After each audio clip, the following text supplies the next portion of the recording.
warahmatullahi wabarakatuh. Masih di channel saya Tia Monica Family. Kali ini saya akan mereaksi sebuah video masih dari YouTuber Malaysia yang menceritakan tentang kekagumannya kepada Indonesia, yaitu dari YouTube-nya Bang Hairul Jamain. Katanya auto kagum pengalaman orang Malaysia merasai sambutan Hari Merdeka di Indonesia. Bagaimana ya? Oke, kita sama-sama, jangan kemana-mana, bersama saya menyaksikan video ini, karena di akhir video pastinya saya akan berkomentar tentang video ini. 1, 2, 3. Okey, sempena Ogos ni aku nak cakap pasal satu benda, iaitu negara jiran kita ataupun negara tetangga kita ataupun satu Nusantara, iaitu negara Indonesia. Cakap pasal negara tetangga kita atau negara jiran kita, Indonesia. Aku ada pengalaman berada di sana pada bulan Ogos dan melihat sendiri dan merasai sendiri mereka menyambut hari kemerdekaan diorang pada 17 Ogos 1945. So memang menariklah mungkin aku dapat buat sedikit perbezaan ataupun persamaan antara Malaysia dan Indonesia dalam menyambut hari kemerdekaan. So masa aku dekat sana, aku turun dekat Jakarta. Dekat Jakarta tu aku relax dalam 3 ke 5 hari kot kalau tak silap aku lepak sana.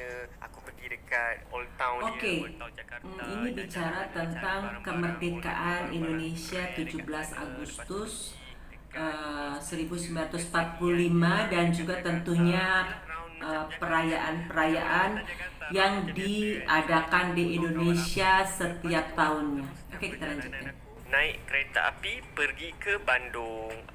Yang masa ke Bandung tu adalah hari di mana orang kata hari kemerdekaan mereka. So menariklah. Apa benda yang menariknya dekat sini? Kau boleh lihat di setiap kampung ataupun di segenap jalan akan ada bendera merah putih. Diorang bukannya dipaksa untuk pacak bendera merah putih, tapi mereka dengan sukarela ataupun dengan orang kata dengan hati diorang gantung. Setiap kampung ada. Setiap kampung meriah dan setiap kampung ada pertandingan dan juga orang kata dan juga ada cara sambutan tersendiri mengikut budaya. Itu yang menariknya sebab aku pernah kerja bahagian korporat.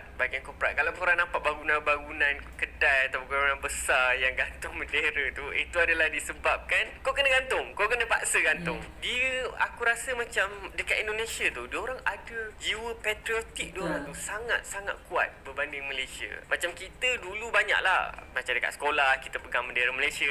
Aku pun sama. Lepas tu kita nampak kereta-kereta, teksi dengan bendera Malaysia. Tapi sekarang makin lama sangat makin kurang. Tapi dekat Indonesia mereka still maintainkan. Dan sambutan merdeka kita pun biasanya berada di sama ada Dataran Merdeka ataupun di Putrajaya, pertunjukan dan sebagainya. Tapi dekat Indonesia ni setiap kampung ada acara diorang. Bila hari merdeka je ada acara. Panjat galah lah, main sukaneka lah, mengikut kesesuaian kampung dan budaya mereka lah.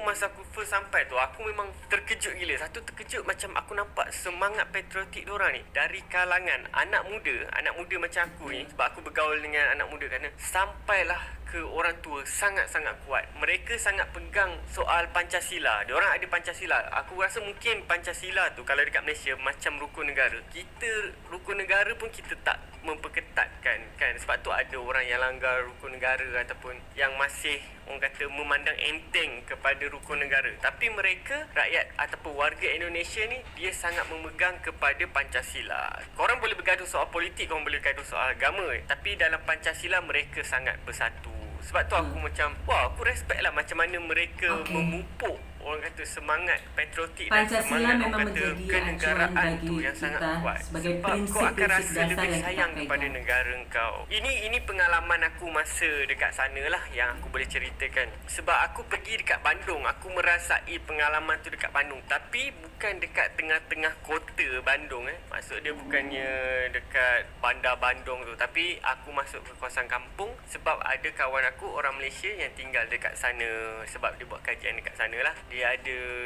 link dengan universiti dia lah, Universiti Bandung dengan Universiti Malaysia, UMS. Dia orang hantar student dia orang dekat sana. So aku jumpa kawan aku dekat sana, dia tumpangkan aku tidur. Lepas tu aku sendiri tengok proses dia macam mana mereka bergaul dengan orang tempatan, macam mana orang tempatan sana sambut dan menunjukkan bahawa hari kemerdekaan yang diorang sambut ni dengan penuh bangga. So satu benda yang aku respect lah compare. Kalau kita dekat Malaysia mungkin 31 Ogos tu kita duduk rumah relax kan, semua tengok TV, tengok perarakan dekat TV. Tapi mereka macam aku cakap tadi, setiap kampung ada orang kata mainan ataupun sukaneka yang diorang bawa dengan experience ataupun pengalaman yang sangat bagus, yang aku boleh rasa macam kalau Malaysia boleh buat macam ni memang sangat bagus lah. Maksud dia kita ada satu benda ataupun kita ada satu hari yang kita kenangkan dengan bangganya bahawa kita adalah sebagai rakyat Malaysia. Itu salah satu perbezaan yang aku nampak lah. Sebab aku rasa dari segi orang kata memupuk semangat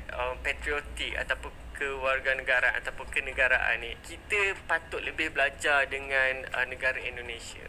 Macam mana dia orang kata apa, memupuk dekat setiap orang ataupun setiap warga negara dia bahawa Pancasila tu adalah amat penting, iaitu menghargai negara korang itu adalah lebih penting. Sebab aku jumpa dekat luar, ada orang Malaysia yang dekat luar yang travel dekat luar yang aku jumpa, dia kutuk Malaysia sendiri. So aku macam tak faham kan. Engkau orang Malaysia, kau pergi luar, kau bawa lah nama baik Malaysia. Ini kau pergi luar, lepas tu kau kutuk Malaysia dekat Muhammad Saleh tu apa semua. So aku macam, kau patut cerita benda yang best lah kepada orang luar supaya orang luar tertarik untuk datang dekat Malaysia. Tapi bila kau cerita benda-benda yang tak best, itu satu masalah lah bagi aku. Sebab aku rasa kita as a backpackers, aku sebagai as a backpackers dulu lah travel, aku memainkan peranan sebagai duta kecil untuk mereka datang dekat Malaysia lah. Sebab untuk merasai sendiri keindahan alam kita, makanan dan keramahan rakyat Malaysia tu sendiri. Tapi bila kau kutuk dekat luar, dia jadi masalah. Dia jadi, aku pun kalau contohlah orang mana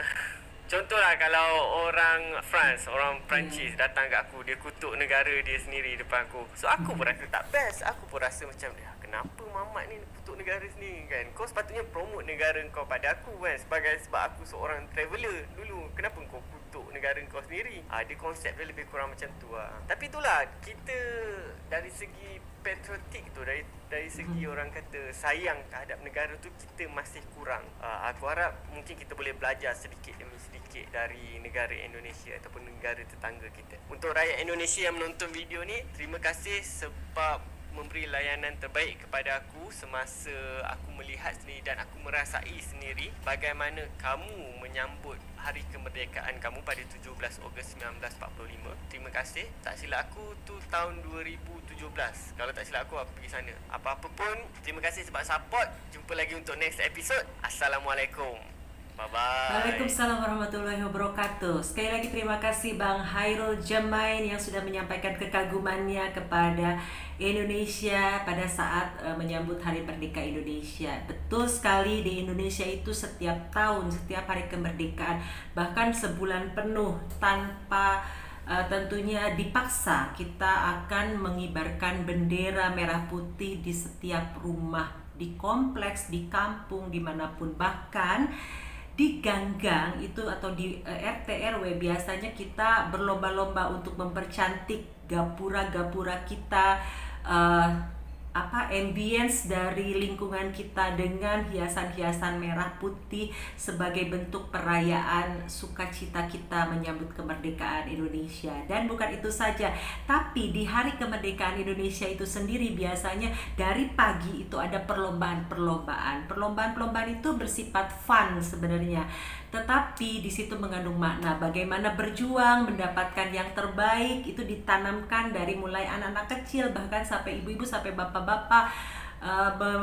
memakai baju daster misalnya bapak-bapak, tapi lombanya lomba bola sepak atau sepak bola di Indonesia. Dan itu kita fun, tapi intinya adalah lebih kepada bersyukur kita kepada kemerdekaan Indonesia. Malamnya biasanya kita adakan sebuah panggung di mana di sana biasanya ada semacam doa bersama, kemudian juga di masjid-masjid Juga ada perayaan seni, biasanya seni dan budaya ditampilkan oleh anak-anak kampung itu sendiri. Ada tarian, ada bentuk teater, misalnya tentang kemerdekaan, bagaimana menghayati perjuangan-perjuangan pahlawan-pahlawan Indonesia diangkat menjadi sebuah drama panggung oleh anak-anak di kampung gitu, seperti itu. Jadi menyanyikan lagu-lagu patriotik, dan itu akan menimbulkan semangat-semangat dan juga cinta pada tanah air. Ya, itulah Indonesia. Terima kasih sekali lagi atas apresiasinya, dan tentunya kita berharap pada seluruh masyarakat Indonesia yang ada di luar negeri akan selalu membanggakan Indonesia. Begitu juga rakyat Malaysia dan negara-negara lainnya. Kalau kita di luar negara kita pastinya harus menjadi duta yang baik agar nama baik negara kita akan senantiasa harum di mata dunia, dan kita menjadi contoh sebagai masyarakatnya juga menjadi masyarakat yang baik dan contoh untuk teladan bagi orang-orang lain. Terima kasih sekali lagi, saya dari Indonesia. Salam buat teman-teman dari negeri jiran dan welcome to Indonesia pastinya. Sampai jumpa di reaksi lainnya. Assalamualaikum warahmatullahi wabarakatuh.